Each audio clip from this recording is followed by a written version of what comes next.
Welcome to Inspired by Nikki. Today's episode, I'm cleaning this freezer. Nikki is cleaning this freezer finally. After months. Okay. And we are going to be doing a video answering your assumptions Together. About us. Together again. Together again. Everybody has assumptions. Everybody has assumptions, right? And in this video, you guys will find out if they're right or wrong. So your questions could vary from anything. You know, don't get too personal, but there's some natural assumptions that people will have, like Nikki's uptight and I'm not, for example. Right? So ask and we'll answer. Why don't you just answer that right now? Why don't you answer that right now? Give them a sneak peek. The people. What do you think? That. What do you think? Am I uptight? No. What does that even mean? Uptight? I think people think that you're a little more uptight than you really are. Nikki can let her hair down. Let her hair down. Yeah. Just, you know, probably not as much as some people. Jorge was saying recently that many of you, that I am a little different on my channel than I am in real life. Right. I just think it comes down to interactions. We're different when we're alone than we are with somebody. That's all it comes down to for me. Yes. So. But leave your assumptions down below and we'll get to those and let you guys know. You know. That would be a fun video. We're gonna close out. We're gonna end all the gossip on the internet. This video is brought to you by our patrons and all those who have purchased from the Inspired by Nikki store. Thank you. I want to welcome you if you are new and hope you will consider subscribing to be inspired daily to make the everyday beautiful. I have a couple of other things that I'm going to do today, but last night I finally got to my freezer and it just felt so good. Like I said, I've been putting it off, but also I have just been very overwhelmed this past week and the week before that with so many different things on my schedule that it was really hard to set aside that time to even be able to do all of these different things that I want to do. And so that's kind of what I wanted to highlight today, was about how sometimes if there are certain things that you want to do, you may have to sacrifice something else. So last night I sacrificed sleep that I needed so that I can get my freezer cleaned out, because I just felt like it was never something that was making my priority list, because each day we have certain things and only so much amount of time that we can do them in. And so you really have to prioritize, right? And that would always get knocked off the list because it was something that was just able to be pushed in and out of sight, out of mind kind of thing. But on top of that, there are just other things. Like yesterday, we had a funeral to go to. We had a Bible class in the evening. It's just so many different things that pile on top of our days that keep us from doing all of these things that we would like to get to, but other things take priority. So you know what I'm getting at here. So it reminded me of what I used to feel like when I was a little bit younger and I had all this energy, especially at night. Sometimes I would just get this burst of energy to get something done. I had that motivation because I really felt strongly about something, and so I could keep myself up later. And so that's kind of how I felt last night. It really didn't take me more than 40 minutes to complete that project, but it was all about just emptying it. Actually, what it took was for me to open up the freezer and just look at it and look at the contents of what was in there. And I was so disgusted with it that I just said, okay, this is it. I'm staying up until this is done. And I feel so good that I actually did that. So let's get to cleaning this freezer and then we will move on to a couple of other things that I plan on doing in here today. All right, are you ready? Yes, this is my inspiring freezer. So can any of you relate to how disgusting this is? It's like usually things are piled in here And I'm just looking at this. I am so disgusted by what this looks like, and that the kids reach in here all the time and nobody cares about any of this. So I'm just going to unpack it and just put all this stuff in the sink, and then, well, I don't know if it's a good idea to put it in the sink. I'll put it in my utility sink, and then that way I can use the other sink to wash some of this stuff out in.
Well, before I fill it, I just wanted to share with you how clean it looks in here.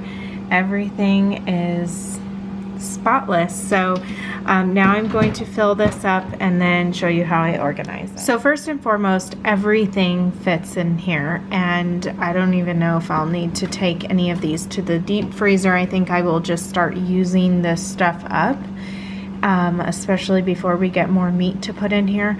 So up here I wanted to keep all the things that the kids would likely reach for. So they like to make themselves some corn dogs every once in a while. We give them a treat, you know, once in a while after dinner. And then also I have, aside for like the pre-packaged stuff, and then aside for just the meat stuff that we store, the way that we store it. And we often like to make Texas toast for the kids, and so that would be a good place to have it, is down here. And that's really it. I'm just happy that it's all cleaned out. The ice bucket will be nice and clean, and next time if there is an explosion, then I need to get to that right away instead of letting it set, because it's just always been on the back of my mind recently, and I hate that kind of feeling. So let's go have a little chat, shall we?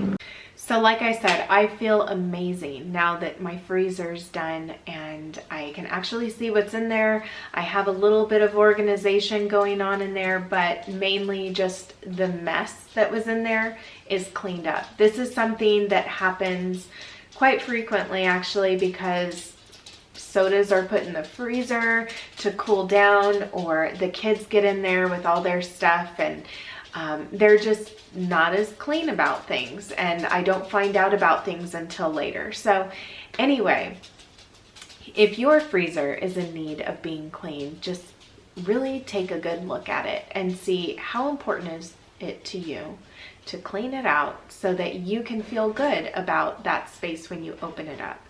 Okay, the next thing that I'm going to be doing today is to just quickly clean my window. I started cleaning the outside of my back deck windows, but one of the spaces that's been irritating me has just been my window, the water spots on there.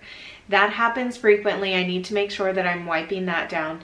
But then also the cupboards near my stove, because of course oil accumulates over here, and then as well as the vent up there. That's something that has to be done frequently. The other area that gets a lot of wear are those bumpers underneath the cabinets down below. You know, right by the flooring, it's like your shoes or just all the stuff that spills on the ground, everything, it just has a lot of splashback sometimes. And it doesn't matter if I did it one week, by the next week, they're always dirty. So these are just everyday things that I need, well, I should say once a week things that I like to get to. It doesn't always happen, but these are things that I should be cleaning once a week if I want to stay on top of it and keep it up. And then same with the window. It's not something that I should just wait for spring. I noticed myself doing it, you know, just as I open the window. And because it's springtime, because we're going to be going into the summer, I'm going to be having my windows open a lot more. And so I just know that I'm going to want to have my windows nice and crystal clean. And then staying on top of this area is important to me because especially after painting it, I just notice how much grease gets on here. And I would love to do a backsplash, but we just aren't there yet to do that. Eventually we have plans on doing that, but we just haven't done that yet. So in the meantime, I need to stay on top of that. One of the ways that I do that, and on top of the cabinets here, is to use the Comet, because that helps keep the grease from being too hard to get off. Sometimes you'll just sit there and scrub and it just doesn't come off easily. So using a little bit of something that's abrasive, this one says it doesn't scratch, but I just haven't had an issue when I use it on my cabinets. And then along the molding of the cabinets, dust settles in that, grease settles in that, which collects the dust, and it's a lot harder to wash off if you just do it, say, with a wash rag. I notice I don't have as much problems on the ones across from the stove, but I do have a lot of problem right here in this corner area and then over there on those. So I want to focus on that today because it's something that's really simple to do. And like I said, it's not just a spring cleaning thing, but I am going to wrap it in today's video. Like I said, I hope this video inspired you to get into your freezer. If it is as messy as mine, hopefully it's not, but if it is, just know I'm right there with you. I don't judge you on your messy freezer, but we just need to make that time to get to it. So whenever that can be for you, maybe you will stay up extra late when everybody goes to bed tonight, and then you can just get that done. You can have that time. You can just be in your own mind and enjoy that time. So until next time, I hope that you all take care, and I will see you in my next video. Bye, everyone.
Welcome to Inspired by Nikki.